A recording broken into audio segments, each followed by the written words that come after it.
Merci beaucoup d'être là, Aurélien. Merci, c'est un plaisir. Merci Matt pour l'invitation. Vraiment. Ouais. Est-ce que tu peux, avant qu'on commence, nous rappeler ton parcours sportif?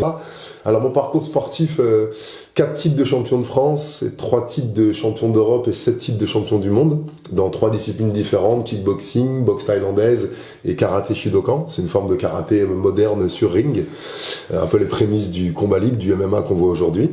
Et ma plus grande fierté, au-delà de ces réussites, c'est d'avoir démarré d'un enfant fragile, 14 fractures, 14, prends le temps, ça va vite. 1 plâtre, 2 plâtres, 3 plâtres, 4, ok on y est, 14. Plus des entorses, des trucs, pissé au lit, redoubler des classes, le plus petit, la victime parfaite et totale jusqu'à 13 ans, quoi. Ouais. Donc écoute, je sais que avoir tous ces titres, toutes ces ceintures que tu as, tous ces combats que tu as gagnés, on oublie un petit peu d'où t'es parti. Ouais. Et donc si tu es d'accord, aujourd'hui on va parler de ton histoire. Ouais, plaisir. Donc je te propose, si c'est bon pour toi, de me raconter ta vie, comment elle a commencé de 0 à 10 ans. Ouais. Quel genre d'enfant t'étais, comment est-ce que ton environnement t'a impacté, que ce soit positivement ou négativement. Bah, merci pour cette question puissante parce que c'est la base de tout. Tu vois, je suis vraiment heureux. Je me suis dit, mais pourquoi je me déplace? Pourquoi je traverse tout Paris avec ce froid et je suis fatigué? Pourquoi je dis oui à cette interview? Il y avait un truc qui m'appelait. Et ouais, la base même, quoi, l'essence des êtres humains, les 3 premières années de notre vie, les 7 premières, voire les 10, mais vraiment les 3 premières. Et ben, ce qui s'est passé dans ma vie, c'est que de 0 à 3 ans, j'étais au Sénégal avec ma maman, et déjà vie très compliquée. J'avais un papa qui était plutôt un reproducteur et un géniteur, qui a fait 28 enfants, il y avait des femmes enceintes partout. Donc imagine, ma mère, quand elle sortait de chez elle, elle pouvait croiser 2 ou 3 femmes enceintes du même homme. Prenez le temps, mesdames, vous voyez ce que ça peut faire comme choc émotionnel, et toi, le bébé, t'es dedans. Donc on ressent tout ce que sent la maman. Donc peut-être une grossesse un peu compliquée, elle avait déjà laissé 2 enfants au Cap-Vert avant de venir au Sénégal. Donc une petite histoire dans la famille de on laisse les enfants pour aller chercher de l'argent, donc des plaies d'abandon, quoi, de rejet. Donc c'est assez dur. Et arrivé en France assez compliqué à 3 ans, bah pareil, 2 mois de foyer à l'âge de 3 ans. Donc c'est très tôt, tu sais, séparé de la sœur, pas de rapprochement familial, donc très très dur. Et derrière 2 ans de famille d'accueil, donc tu vois, ça fait un nombre de déménagements, déstructuration, instabilité. Donc on se construit quand même sur un mode stable, tu vois. Et là, c'était assez lourd. Et après, ma mère, je la récupère, elle me récupère vers 5 ans. Et donc, bah, je retrouve ma mère avec un homme, un papy un petit peu vieux, une figure familiale. Donc, j'ai ce socle, mais comme beaucoup d'entre nous, déstabilisé, chamboulé, instable. Et pour créer un individu stable et structuré, toi qui fais de l'accompagnement, qui est sophrologue, tu sais que c'est pas du tout une bonne base, quoi. Donc, comme 2 enfants sur 3, j'ai eu des schémas complexes qui se retrouvent encore aujourd'hui. Et ça fait que c'est... ouais, ça m'a bien expliqué d'où je viens. On peut en revenir là-dessus sur les 14 déménagements, 14 fractures. Bien sûr, on s'en rend compte à 30 ou 40 ans de ça. Mais à mon époque, on ne faisait aucun lien avec l'affect, l'émotionnel et les conséquences matérielles et physiques dans le corps et dans les expériences de vie. Donc c'était assez compliqué. Et après, on s'est posé vers 8 ans à Villejuif. Et là, on a commencé à se poser un peu. J'ai déménagé encore une fois. Et après, on est revenu à Villejuif. Et là, je commençais à me poser.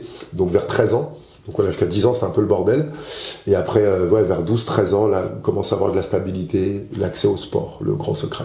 Sortir du cocon familial difficile, insécure, déstabilisé, pas méchant, pas malveillant, pas pervers narcissique. Nos parents sont pas ça. Nos parents, ils ont une histoire et nous l'ont partagée. Voilà.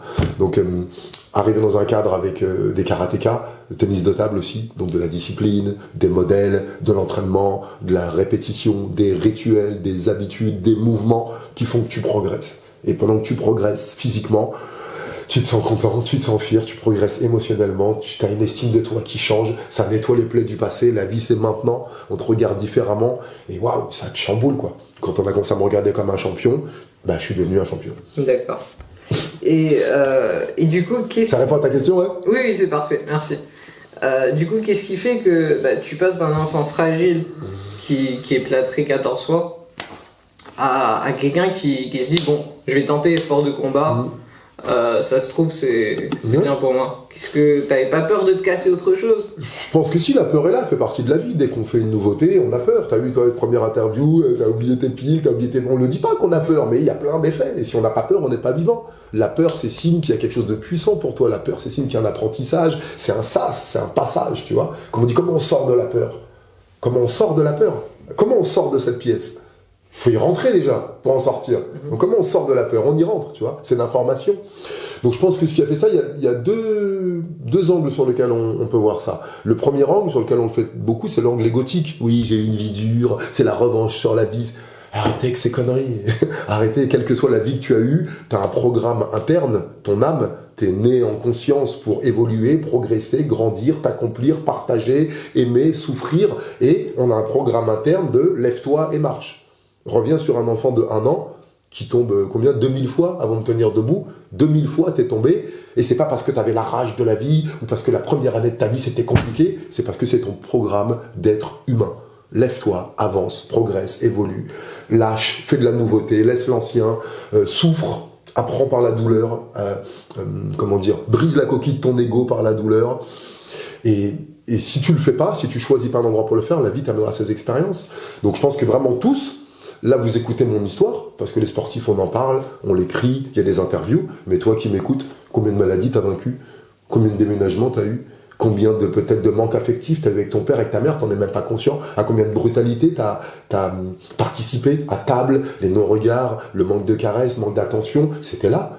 Bon, t'es pas devenu champion du monde, mais t'es là, t'es vivant. T'as monté une boîte, t'as peut-être une famille, t'as peut-être des enfants, t'es vivant et tu m'écoutes. Donc t'es comme moi. Juste sauf que moi, on en a parlé, c'est tout. Donc je pense que vraiment, il faut qu'on sorte de ce concept que certains êtres humains auraient le pouvoir de. Nous avons tous cette capacité. Maintenant, je pense que ce qui a fait le changement, c'est le changement d'environnement. J'étais une plante verte dans un environnement protecteur, sécuritaire, très féminisé. Attention, il est fragile. Attention, il a ci. Donc, quand on est petit, on n'a pas confiance en soi. On fait, à l'âge adulte des fois aussi. Donc, on place sa confiance à l'extérieur. Donc, je croyais ce que les autres disaient. Les modèles autour de moi disaient, il n'a pas de père, il est fragile, il est redoublant, il pisse au lit, il est nul. Il n'y avait que ça. Donc, j'entendais ça. Je m'identifiais à ça. Et je prenais leur réalité pour la mienne. Et un jour, tu sors. À 10, 12, 13 ans, tu vas en colo, tu croises des gens, on te regarde différemment. Oh, tu fais ça bien, ah, t'es drôle, ah, t'entends des trucs que t'entends pas à la maison. Waouh! Donc tu as un autre regard sur toi. Immédiatement, ça change ta vibration, tu commences à y croire. Tu commences à croire à ces phrases qui sont juste différentes de celles des autres. Et tu te les appropries, tu te les répètes, elles deviennent des convictions, tu t'y accroches et t'avances vers ça. Donc, changer l'environnement. Quand une plante ne pousse pas bien, on n'engueule pas la plante. On la change d'environnement. Est-ce qu'il y a du soleil? Est-ce qu'il y a de l'eau? Est-ce que la terre est bonne? Est-ce qu'il y a des oligo-éléments? Est-ce qu'il y a un jardinier aimant et bienveillant qui en prend soin? Avant de te déceler n'importe quelle maladie mentale ou dire que t'es nul, que tu procrastines, que t'es bon à rien, regarde autour de toi. Et sans juger, regarde de l'environnement dans lequel tu viens. Et ça vient de là. Donc en changeant d'environnement, et là on rencontre notre ego, parce qu'en changeant d'environnement, tu vas traîner avec toi les habitudes du passé. Est-ce que tu vas être prêt à lâcher ces habitudes du passé pour te traiter avec bienveillance, avec considération, te challenger, remercier ces personnes qui t'ont amené à la vie jusqu'à là, c'est le secret. Arrêtez de leur en vouloir. Ils vous ont amené à la vie jusqu'à là. Remercie de ce que tu as eu, et ce que tu n'as pas eu, va le chercher. Excellent. Super. C'est vraiment... Donc voilà, vraiment l'idée c'est ça. Si tu te connectes à ton ego, t'es foutu. Du mon âme, je suis un être divin de lumière incarné dans ce corps, venu pour vivre des expériences, dont une des expériences qu'on appelle échec ou réussite. Et ce sont des leurs expériences. Mais tiens, d'ailleurs, tu parles d'échec. Quel est ton rapport à l'échec? Et est-ce qu'il a changé au fur et à mesure du temps? Oui, bien sûr, il a changé, bien sûr. Comme tout le monde, j'ai été élevé à, faut pas se tromper. Revenez sur la base scolaire. L'éducation à l'interdiction de se tromper. Quand 8 heures par jour, si tu te trompes, t'es puni, t'es mal vu, t'es moqué, t'es exclu. Tu culpabilises le fait de te tromper, en se trompant qu'on apprend aussi. Donc, comme tout le monde, mais moi la particularité c'est que j'étais nul dans plein de trucs, donc j'avais l'habitude de me tromper, tu vois, et que ça marche pas. Donc si tu te trompes et en plus qu'après ça marche, c'est tout bénef, quoi. Donc mon rapport à l'échec, il était... moi je l'avais intégré, puisque j'étais nul, quoi, donc ça allait. Et ce que j'ai apprécié ensuite dans le sport, c'est que, t'as raté, ok, on va t'expliquer pourquoi, et on va surtout te dire comment faire autre chose, comment réussir. Ton mawashi n'est pas passé, ouais, mais t'as pas levé le genou, t'as pas pivoté le pied d'appui. Ah bon, faut que je fasse. Et là, en changeant quelque chose, waouh, ça fonctionne. Donc j'aimais bien cette notion de l'échec comme résultat et qui va inclure un questionnement et un apport de nouvelles informations. Je prends cet exemple vraiment dans le monde de l'entreprise. Quand vous avez fait un échec, vous allez voir, vous êtes convoqué à la direction. Et souvent, vous arrivez à la direction et à quoi vous assistez? À de la répression. Oui, c'est pas bien. Oui, je le sais que je suis nul. C'est bon, je sais que j'ai fait l'échec. Je suis venu chercher une direction. Ma direction était mauvaise. Je viens voir la direction pour que vous m'indiquiez une autre direction. Sinon, marqué sur votre porte, répression. Et on a la tendance d'être dur, de punir, alors que ça baisse la confiance, ça empêche de se transcender. C'est d'accueillir le résultat d'une manière neutre. Est-ce que ce résultat m'approche de ce que je souhaite? Oui, je continue. Est-ce qu'il m'en éloigne? Oui, je change quelque chose. Je ne sais pas quoi faire, je vais apprendre, je vais dans la nouveauté. Donc je pense que j'avais ça, et j'avais aussi beaucoup de culpabilité à perdre. Tu sais, en gros, invaincu pendant 91, 92, 93, 84, pratiquement pendant 5 ans, de mon premier combat jusqu'au championnat du monde pro, j'étais invaincu. J'avais pas connu la défaite pendant 4 ans. Et première défaite au premier championnat du monde. Donc dévalorisation, culpabilité. On se flagelle, les êtres humains. Tu sais, c'est pas assez douloureux déjà de perdre quelque chose. On n'a pas assez mal à l'âme, au cœur, on va en plus se flageller, on va s'en rajouter. Et les pigeons font pas ça, les poules, même les rats, on est les seuls. Donc j'avais très envie de gagner pour être aimé. Je suis monté sur le ring pour être aimé, pour qu'on me regarde, pour être écouté. Donc forcément, comme j'étais très sensible aux appréciations, aux glorioles, à tout ça, bah, j'étais très sensible aussi aux critiques, aux échecs. J'avais une instabilité émotionnelle, forcément. Et j'ai appris avec le temps, comme je perdais, bah, à accueillir ça. Et puis les critiques dans les journaux, j'étais un personnage un peu public. Vraiment, ça passe par-dessus parce qu'il y en a beaucoup. Donc j'ai fait les deux. Et aujourd'hui, je suis complètement en phase avec... j'obtiens des résultats. T'as eu des petits moments, même des gros moments de déprime? Genre, t'es tombé dans la dépression, dans les trucs... Sans vraiment m'en rendre compte, parce que j'étais quelqu'un d'hyper occupé. Je faisais pas que de la boxe, hein. J'étais pas comme les footballeurs ou certains sports où ils sont vraiment cantonnés qu'à ça. Moi, je gagnais pas ma vie avec ça, donc je travaillais la nuit, en boîte de nuit, je faisais animateur centre aéré, je faisais des photos, du mannequinat, qu'est-ce que j'ai fait? La protection rapprochée, j'ai fait plein de choses différentes. Je travaillais au service des sports de ma ville, je donnais des cours. Donc, j'avais pas le temps vraiment de me rendre compte, j'avais pas le temps d'être chez moi, que ça, de marbonner dans ma villa avec mes millions. Non, là, je perdais. Le lendemain, le soir même, des fois, j'étais devant la porte de boîte de nuit avec ma défaite, avec mes côtes fêlées, tu vois. Il fallait que je m'assure que ça parte pas en cacahuète ce soir, parce que j'étais blessé, quoi. Donc j'avais vite la vie qui me rattrapait. J'avais la même femme pendant 23 ans, des enfants, des copains, j'avais plein de responsabilités, des cours à donner. Donc j'avais perdu, je m'en voulais, mais arrivé au cours, il fallait que je donne l'énergie aux autres. Donc souvent c'était l'énergie de la colère, je leur gueulais dessus, je les poussais. Mais ouais, j'ai connu ça, les affres de la défaite, sans vouloir, mal bouffer, se perdre dans le sexe, la drogue, l'alcool, ou s'entraîner à outrance. Les sportifs, des fois, on se fracasse le corps, quoi. J'arrive tellement pas à me connecter à mes émotions que je surdéveloppe tout ce que je sais faire. Je pense beaucoup et je fais du corps. Et le petit garçon qui était à la DAS, tout ça, il me disait « Oh, faut que tu m'écoutes, moi, j'ai des trucs à te dire aussi. » Et comme je l'écoutais pas, bah, des fois, le jour où je devais être bon, bah, il me prenait l'énergie. Le jour où il y avait la grande prestation, il me dit « Non, tu t'es pas occupé de certaines choses, tu peux pas briller ce soir. Il faut d'abord que tu règles tes plaies de l'enfance. Après, je te permettrai de briller. » D'accord. Bon, je suis sûr que dans ton parcours, tu as vu plein de boxeurs qui ont essayé vraiment de réussir dans ce milieu. Mais rares sont les personnes qui réussissent comme toi. Ouais. Et donc, quelle est ta valeur ajoutée? Qu'est-ce que tu faisais de différent et que tu pourrais dire, par exemple, à un jeune boxeur qui a envie de percer? Bah déjà de te dire qu'on est beaucoup à réussir, hein. En pied-point, on était vraiment une nation en France mondialement reconnue, bien avant le MMA, bien avant les années 2000. Partout dans le monde, la France en pied-point, en taille, c'était super... donc il y avait beaucoup de boxeurs qui réussissaient. On a énormément de multiples champions du monde là autour de Paris, dans les salles. Il y a plein de mecs qui sont dans des boulots, parce qu'il n'y avait pas le statut sportif de haut niveau, il n'y avait pas la médiatisation, donc ils sont retournés à l'anonymat pour certains, mais il y a énormément de champions. Donc il y a beaucoup de sportifs français qui sont 10 fois, 15 fois, 20 fois champions du monde, bien plus que moi. La première réussite, c'est pas le titre, c'est pas le résultat, c'est l'accomplissement. Je voulais monter sur le ring, quoi. T'imagines un petit garçon fragile, quand je regarde ce petit gamin au fond de la classe qui fuyait par la fenêtre du collège pour pas se faire casser la figure, pour pas se faire raqueter, il y avait de l'amour. Je te sors pas une image misérabiliste, mais tu vois, le petit garçon fragile, t'as peur, quoi. Et sentir que, waouh, je suis devenu ce mec sur le ring, les mêmes mecs qui voulaient me raqueter, les mêmes mecs qui se moquaient de moi, je les ai pas tapés. Ils ont payé des places pour venir me voir boxer. Vous me dites, les mecs qui te tapaient de ta cité quand t'étais petit, quand t'as fait de la boxe, tu les as tapés? Non, je les ai amenés à la boxe avec moi.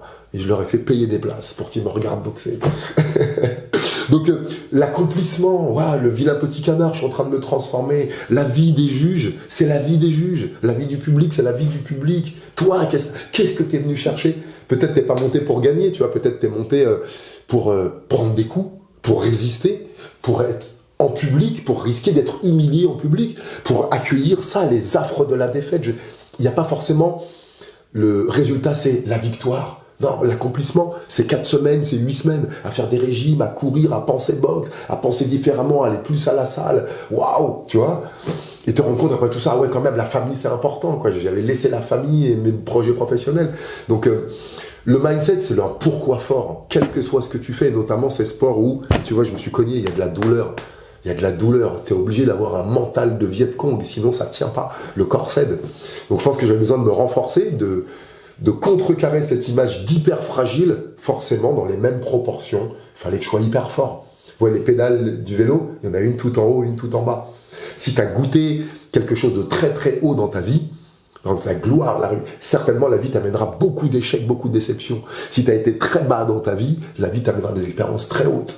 Et ce sera à toi de trouver le juste milieu.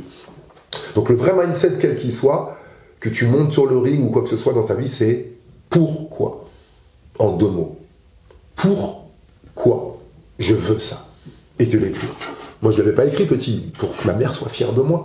J'en ai marre de voir ses yeux d'inquiétude, pour que mon entourage soit transcendé, pour honorer ma famille, pour honorer, c'était très externe tout ça, des motivations extrinsèques pour mon quartier. Ah, les mecs de cité ils sont bons à rien, ah, les Renois ils sont bons à rien, il y avait tout ça. Pourquoi fort. Le pourquoi, le deuxième, et le plaisir. Rappelle-toi qu'on a été éduqué à no pain, no gain. Faut que t'en chies pour le mériter. La vie, t'es pas facile. La vie, c'est un combat. Et toi, ça a développé chez toi. Faut que je me batte. Faut que ça soit dur. Parce que ça, si c'est dur, mon ego, il est content. On dit, oh, bravo, c'était dur. Et puis, si jamais j'ai raté, oh, c'était dur. L'ego, il est satisfait. C'est les 2 bouts du même bâton. Donc, tiens, si ce que je fais ne marche pas, ou si j'obtiens les résultats avec douleur et difficulté, c'est peut-être que je suis pas à ma place. Je suis en train de gravir une montagne qui n'est pas la mienne. Je suis en train de suivre le conseil de l'éducateur, du conseil d'orientation, de mon père, de ma mère. Je suis en train de vivre la vie de quelqu'un d'autre. Et je peux réussir. Et c'est dur. Et j'y prends pas de plaisir. Donc l'idée, c'est, mais qu'est-ce que j'aime, moi? S'il n'y avait pas mon père, ma mère, ces dictats de la société, s'il n'y avait pas tout ça, qu'est-ce que je ferais? Si j'avais une baguette magique, et que voilà, j'ai la somme d'argent dont j'ai besoin tous les jours, j'ai pas besoin de travailler. Qu'est-ce que tu ferais de tes journées? Ah, je me reposerais. Ouais, un temps, après tu te ferais chier. Qu'est-ce que tu ferais? Qu'est-ce que tu apporterais à ce monde? Et il est là ton pourquoi. Et qu'est-ce qui te ferait vibrer, lever tôt le matin, coucher tard le soir? Et il y a de fortes chances que ça n'a rien à voir avec ce que tu fais aujourd'hui. Donc le pourquoi fort, et s'assurer que, ouais, c'est mon Graal, c'est ma quête, c'est... D'accord, c'est top. Peut-être une troisième chose aussi, t'assurer, de toute manière, si tu veux de la réussite, ça ne se fera pas seul. Combien de personnes ont collaboré à ce que je sois là aujourd'hui? Je vous remercie tous, les membres de ma famille, mes copains, et bien sûr les professionnels, mes entraîneurs. Un sportif est énormément entouré. Fais ça pour les autres, quoi. Fais ça aussi, en quoi ça transcende les autres. Ok, je le fais pour moi, en quoi ceux qui me regardent, ça va les inspirer. Ils vont dire, ouais, mais c'est génial. Ça va mettre un supplément d'âme dans leur vie. Ça va mettre un petit plus. Comme tu regardes dans les séries, dans les télés, dans ces héros du quotidien que vous cherchez, dans les fictions. Et on n'a plus, là, on a les masques, on est comme ça, on est tous froids, en mode automatique, on n'ose pas être exceptionnel. Ose ça. Ce que je vais faire, ça va... Assure-toi que ça va spolier personne, ça va déshériter ou au désavantage de personne. Et même... Assure-toi que ça va apporter aux autres. Ne serait-ce que du bien-être, de la confiance, pas forcément du matériel ou de l'argent, tu vois. Donc voilà, c'est un pourquoi fort, que tu sois sûr d'aimer ça, que ça serve aux autres. Et peut-être une dernière chose, pour vraiment rabaisser l'ego, remets tout dans les mains de quelque chose de plus grand. Tu crois en Dieu? Dieu, ouais, je crois en Dieu, ouais. Du coup, le fait que tu aies cette croyance-là, est-ce que ça t'a permis justement, ça a contribué à devenir la personne que tu es? Ouais, je pense que bien sûr, nos petits humains bipèdes pensants que nous sommes, c'est ma maison, c'est ma réussite, c'est moi, c'est moi, c'est moi. C'est toi qui fabriques l'oxygène que tu respires. C'est toi qui fabriques l'eau que tu bois. C'est toi qui fabriques les arbres, la nature, et même dans la ville, c'est toi qui fabriques ta maison, c'est toi qui fabriques le béton, le goudron. Il y a 300 personnes minimum qui travaillent pour toi tous les jours, sans que tu le saches. Et c'est toi qui fais lever le soleil, c'est toi qui fais la photosynthèse pour les plantes que tu manges. Il y a bien quelque chose qui crée. Là, on va dire, si je te montre ça, il y a bien un créateur de ce gobelet. Il y a un mec qui l'a pensé, un mec qui l'a designé, un mec qui l'a fabriqué. Il y a bien des créateurs pour tout ce qui est. Même pour un tableau. Et là, on va regarder le paysage, la nature, le monde, l'univers, le cosmos. C'est-à-dire, il n'y a pas de créateur. C'est venu comme ça. Non, il y a quelque chose, il y a une force de vie. Appelle ça le cosmos, l'univers, genre l'intelligence universelle. Dieu, j'aime bien. Dieu. Di-e. Celui qui donne des messages. Combien de fois tu as fait ça? Tu crois pas en Dieu, hein, mais quand tu perds un être cher, mais qu'est-ce que j'ai fait au bon Dieu? Oh putain, mais qu'est-ce qui m'arrive? Pourquoi tu fais ça à ce moment-là? Pourquoi? J'étais pas pratiquant, je le suis toujours pas, mais je sais que je suis issu d'une conscience universelle qui a une force, qui a quelque chose. Je refuse de lui donner un nom, je refuse de lui donner un livre, je refuse de lui donner un lieu pour qu'il soit partout. Maintenant, si toi tu lui donnes un lieu, un livre et un nom, si ça fait de toi une meilleure personne, bravo, et je viendrai lire ton livre, et je viendrai dans ton lieu, et je viendrai prier ton Dieu à ta manière. Et tu verras que notre Dieu, c'est la même chose, c'est l'amour. Donc, ouais, je crois que petit, ma mère m'avait inculqué ça, j'avais ça, même si j'allais pas à l'église, je m'en foutais, mais ouais, quand t'es perdu, et moi souvent j'étais perdu, quand t'es face, putain, il faut que j'ai une force supérieure, quoi. Donc je crois que ça apaise la vie actuelle, de se dire, ah ouais, donc s'il m'arrive des épreuves, c'est un agenda divin, une force extérieure qui m'a mis cette épreuve, c'est pas moi. Ça redonne du pouvoir. Et s'il y a une réussite, c'est pas moi non plus. Ça remet de la tempérance et de l'humilité. Tu vois? Je suis content. Et si moi je m'arrête de parler, quelqu'un continuera le discours. Et si je te dis pas le message, quelqu'un d'autre le dira. Et ce message, je suis un canal, tu vois, les mots ils arrivent. J'ai travaillé, j'ai enlevé des choses, je me suis reposé, j'ai enlevé la mort de mon corps, j'ai dépollué, j'ai travaillé. Et c'est une énergie qui passe. Et je me permets d'enlever au maximum Aurélien Duhart pour que cette information, elle passe. Un peu teintée par ma vie quand même, tu vois. Donc l'idée, elle est là. Si tu crois... comme on dit, tu crois en Dieu, non? Je crois en moi. Il y a un super humoriste qui a fait ça, Redouane Bougueraba, elle a dit, donc toi, tu crois en toi, d'accord? Quand tu es dans un avion et qui va s'écraser, toi tu dis pas mon Dieu, faites un miracle, toi tu dis je me demande de faire un miracle. Tu t'es pris pour qui? Voilà. La religion, elle a été diabolisée, elle nous a divisés, elle a été récupérée, utilisée. Et la spiritualité, la connexion à quelque chose de plus grand. Aussi Dieu, D-I-E-U, divine, intelligence, énergétique, universelle. C'est là. Et si tu t'en prives, toi, ta vie d'humain terrestre va être très dure. Hein. Incroyable. Je suis tout à fait en adéquation avec ce que tu dis, donc ça me parle vraiment, donc c'est top. Ouais, avec quoi t'es en adéquation? Avec tout ça, avec cette façon de voir la spiritualité, Dieu, quelque chose de plus grand sans forcément être obligé de rentrer dans des religions, dans des cases. Chacun peut penser comme il le souhaite, mais vraiment, cette force supérieure à nous, c'est quelque chose qui me tient vraiment à cœur et c'est super que tu en aies parlé comme ça. Génial. Ça apaise la vie, ça apaise la vie. Je pense aussi, ça te permet de prendre des choses avec plus de recul. Ouais. Si tu devais me citer 5 choses pour lesquelles tu es le plus reconnaissant, ce serait quoi? Merci. Fort, hein, 5 gratitudes, c'est ce que je fais tous les soirs et tous les matins depuis des années maintenant. Quand je me couche le soir, avant je l'écrivais, je remercie 5 choses, et je remercie 5 pour conditionner ma nuit, et 5 choses le matin pour conditionner ma journée, pour me coucher en étant comblé. La gratitude, c'est la plus puissante des énergies. Dire merci, c'est plus puissant que dire je t'aime. Quand je dis merci, je dis je t'aime. Quand je dis je t'aime, je dis pas forcément merci, hein. Il y a des gens, on les aime, hein. On n'a pas envie de les remercier, hein. Donc voilà, la gratitude, c'est l'outil le plus puissant des êtres humains. Et qu'est-ce que j'ai envie d'en connaître reconnaissant? À la vie, tout simplement. À la vie, à tout ce qui est. Je sais que ça fait cliché, ça fait la palissade, mais à tous ces moments de vie, quoi. Je marche, j'ai vraiment pris conscience que le miracle, il est partout. J'ai dû avoir un divorce, je ne suis pas marié, mais bon, c'est une grosse séparation, voir mes enfants s'éloigner, une perte financière, une perte de santé, pour me rendre compte que mon doigt bouge, c'est un miracle, quoi. Ouais, quand il bouge plus, c'est là que tu t'en rends compte. Je respire, il y a un processus qui se fait, je vois les couleurs, le soleil se lève, j'entends le chant des oiseaux, même j'entends le bruit des voitures, il y a des voitures qui roulent. Et je suis venu dans un véhicule à 300 000 euros, quoi. Ouais, j'ai un véhicule à 300 000 euros. Je suis dans le tramway, mec. Mon véhicule, 300 000 euros. J'étais assis comme ça. J'avais pas regardé la route. Et j'avais pas à penser. Il y a un mec qui conduisait pour moi. Et qui m'a déposé à 20 mètres d'ici, quoi. Waouh! Donc, gratitude pour ce qui est, pour la vie. Pour le phénomène, pour le principe même. Tu vois, au-delà de toi, de ce qui t'arrive. Pour ce principe. Ouais. Beaucoup de gratitude pour les personnes qui ont fait que je suis là. Ma mère, mon papy, l'homme qui m'a élevé, mon géniteur, mon père, ceux qui étaient là avant, ceux que j'ai croisés, mes oncles, mes tantes, tous ceux qu'on a oubliés, qui est de 0 à 7 ans. Salut petite tête, salut machin, ça va, tous ceux que tu regardais, que tu copiais, que tu détestais, que tu appréciais, que tu jalousais, qui ont fait ton microcosme. Et c'était ton monde, tout cela, qui t'ont apporté un mot, une caresse, un jouet, tu t'en souviens pas, quoi. Des fois, un tonton, un mot, c'était ouah, t'attendais que ça, c'était un truc de fou. Donc, ouais, les proches, le cercle proche, la famille, on est fait d'eux, on est debout sur eux. Que tu aies une famille donnée ou arrachée, que tu les aimes ou que tu les détestes, tu as le nez de ton arrière-grand-père, sans même le savoir. Tu as un héritage de lui. Honore-les. Et après, transcende. Donc, ma famille, important, je pense, pour où j'en suis aujourd'hui aussi. Mes amis aussi, hein. Les camarades à 15-16 ans, les copains, c'est la base de tout. Tu crées ça, tu explores, ils sont avec toi, ils te soutiennent. Il n'y a pas ces pressions d'adultes, on s'aime pour ce qu'on est, on s'en fout de ta religion, de ton nom, que tu pues, que tu sois en survêt de crado, tu viens avec nous, quoi. T'es le crado du groupe, mais t'es avec nous, tu vois. Il y avait ça. Qu'est-ce qu'il y aurait d'autre? L'amour.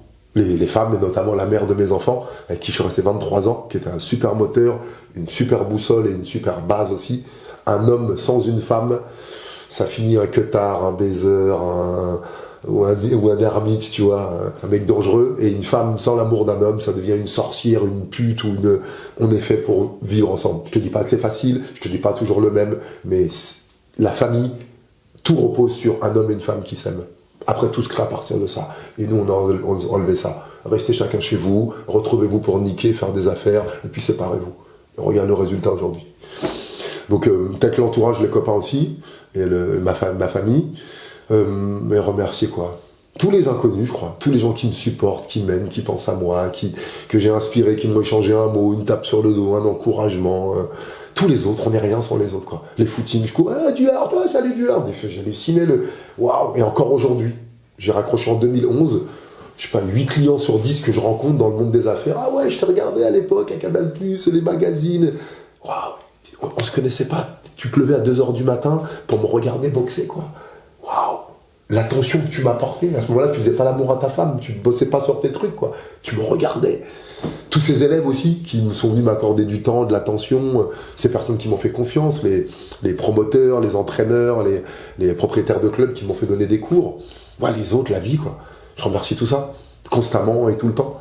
Et je remercie peut-être aussi, rajouter enfin, les épreuves qui m'ont appris que j'étais fragile, que j'étais sensible, que je ne pouvais pas toujours être fort le premier, que j'avais besoin d'aide, que j'avais besoin de soutien. Je remercie la maladie et la blessure qui m'ont rappelé que j'avais besoin de repos, que je n'étais pas Superman. Je remercie les séparations qui m'ont appris que la vie continue et que les relations sont précieuses, qu'il faut en prendre soin, et que la mort d'un amour, c'est la naissance d'un autre. Qu'est-ce que je peux remercier aussi? Les sensations de trahison, de rejet, d'humiliation, tout ça qui m'ont dit quoi, la vie n'était pas toujours facile et qu'il fallait se renforcer, bien choisir avec qui on s'accompagne et dire non. Pourquoi je remercie la globalité? Ça fait une équité, ça remet ma relation avec moi-même et la vie à zéro, et c'est tellement bon de partir là-dessus. Top. Comment est-ce qu'aujourd'hui tu gères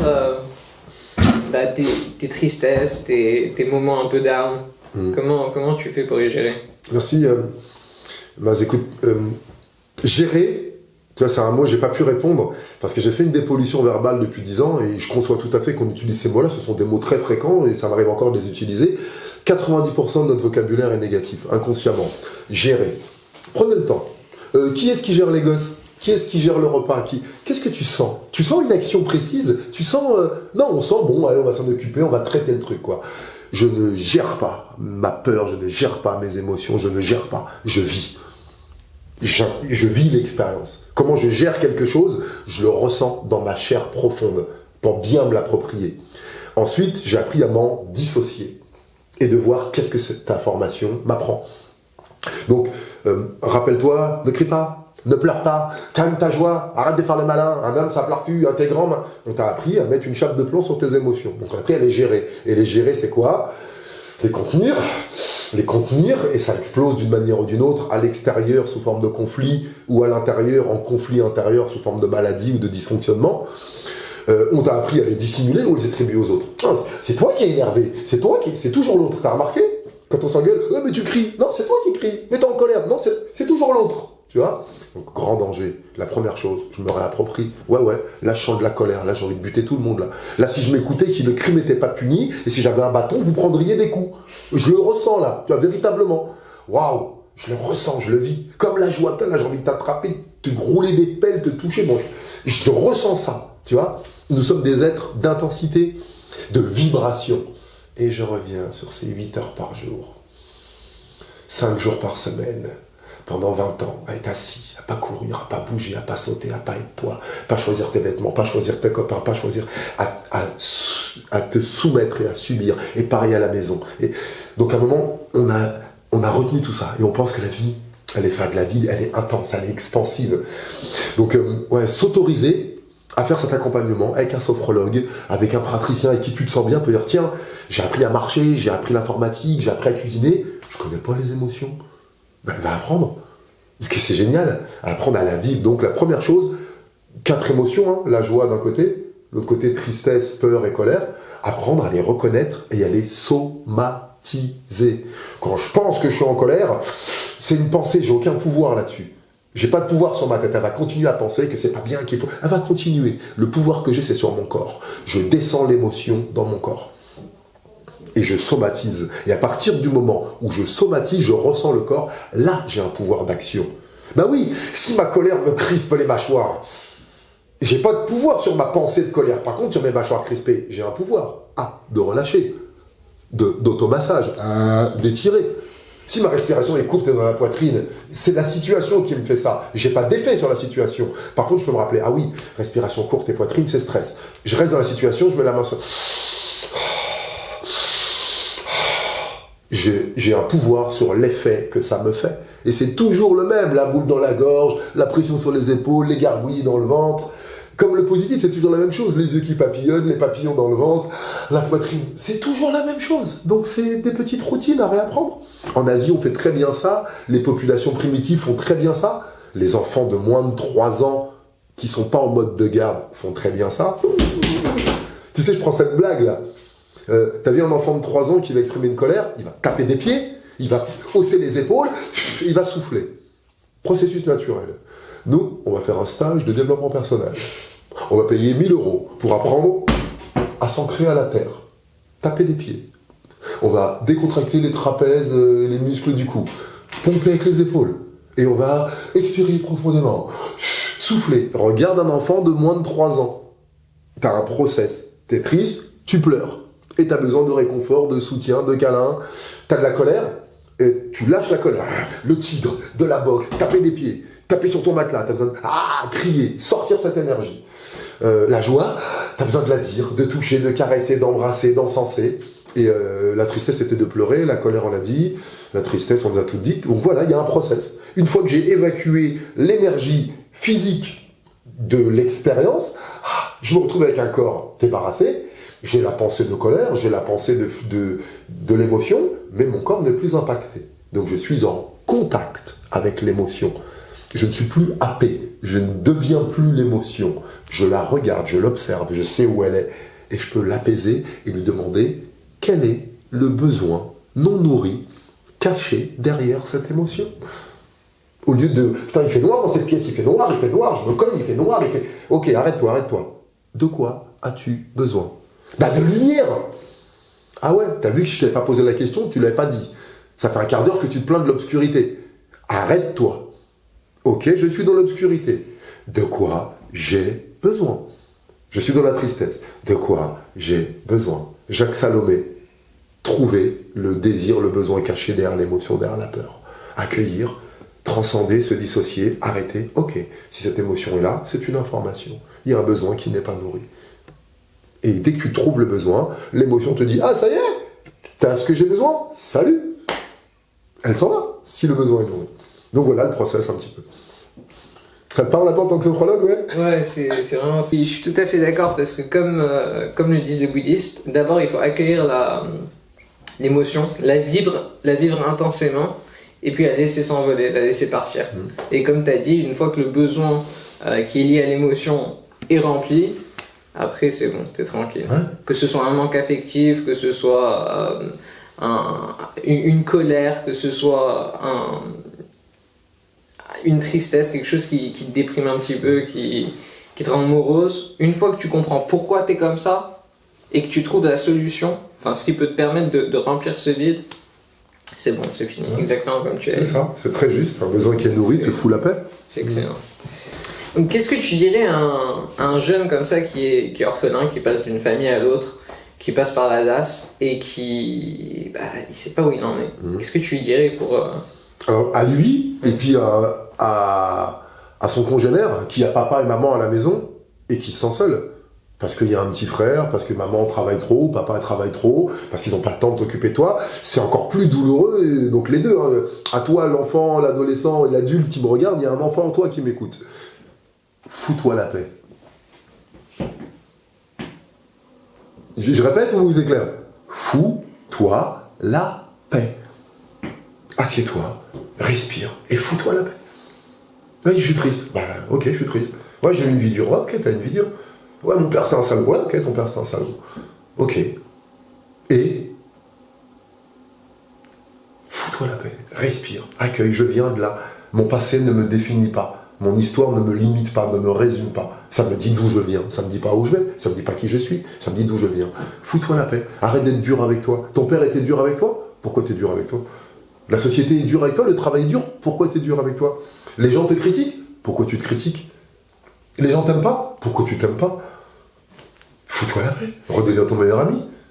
C'est ça le seul conseil que je te donnerais. Apprends à ralentir, débarrasse ton corps, mange plus léger, plus végétal, bois de l'eau, fais un peu de mouvement, fais des choses que t'aimes, et apprends à te dissocier de cette voix dans ta tête qui n'est pas toi.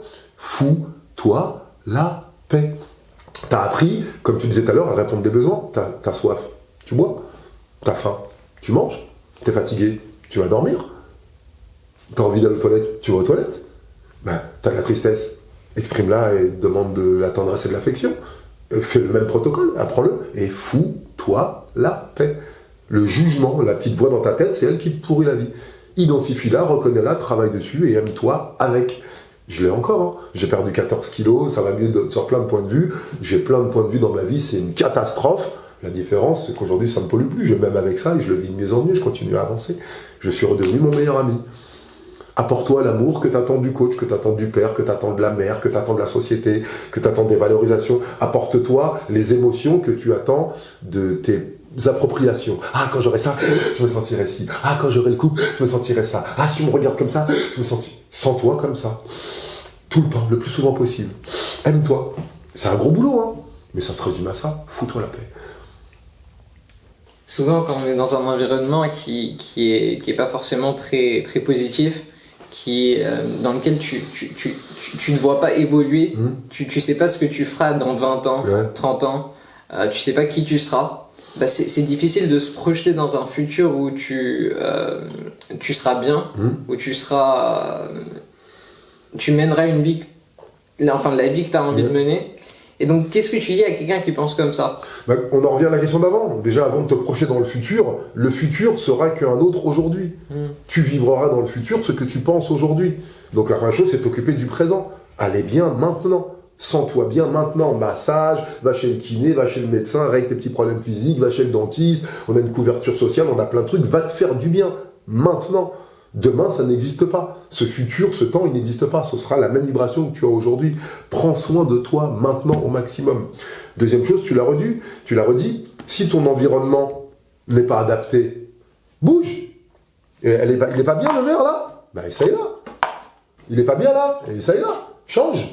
Change d'entreprise, change de cercle familial, change de restaurant, change de club sportif, change de chemin quand tu te balades. Mais de la nouveauté, de l'incertitude est dans ta vie. Ça suffit. Écoute des musiques de ton chanteur préféré que tu n'as jamais écouté. Écoute des choses avec lesquelles tu n'es pas en phase. Jusqu'au bout. Va dans la nouveauté. La meilleure manière de sortir de la monotonie, de la routine, de tout ça, c'est la nouveauté. Et la nouveauté, c'est pas forcément des trucs chers et compliqués. C'est descendre une station de métro avant chez toi. C'est partir un quart d'heure plus tôt. C'est ça la nouveauté. C'est mettre des vêtements que tu ne vont pas ensemble, quoi. Tu vois, c'est ça la nouveauté. C'est parler à une personne, c'est faire yes man. Quelqu'un te parle dans la rue, accorde-lui 30 secondes. Faire des choses différentes. Tout simplement, c'est ça qui te transcende. Dès que tu vis de la nouveauté, tu sors de la zone de confort, du mode automatique, tu crées des nouvelles connexions neuronales, tu crées des nouvelles joies, tu es en instabilité, tu es dans la vie, tu es dans l'impermanence de la vie. Et ça, forcément, ça te sort immédiatement de tes routines du passé. Faites de la nouveauté. D'accord. Une conclusion? Une conclusion, merci vraiment merci à toi. Merci pour la puissance de ces questions. Je souhaite vraiment que ça t'ait apporté, toi qui écoutes, du bien-être, de l'espoir, de l'envie de te transcender, de te questionner, plus d'amour pour toi et de faire ce chemin dans la joie et dans le plaisir. Je vais pas me remettre en question, non, tu vas te questionner, te remettre en question, ça fait mal. Tu vas pas remettre en question l'essence même de ton être, tu vas te questionner sur tes comportements et sur l'endroit d'où tu viens. Appliquez ça, fais-le tourner en boucle, mets-toi-le en audio, souris, partage-le, parle-en. Le secret, c'est ça, parle-en. Là, tu vas dire, c'est super, c'est génial, et tu vas garder ça pour toi. Raccroche, envoie le lien à quelqu'un, appelle un pote, attends, j'ai entendu un truc de fou, faites-le, diffuse-le. En le donnant aux autres, ça va s'impliquer encore plus chez toi. Et puis voilà, puis là je vais me taire parce que je suis un gros parleur, mais j'ai un autre rendez-vous après, alors que j'y aille. Super. Je te remercie. C'était vraiment un plaisir. Pour moi aussi. Vraiment. Merci beaucoup.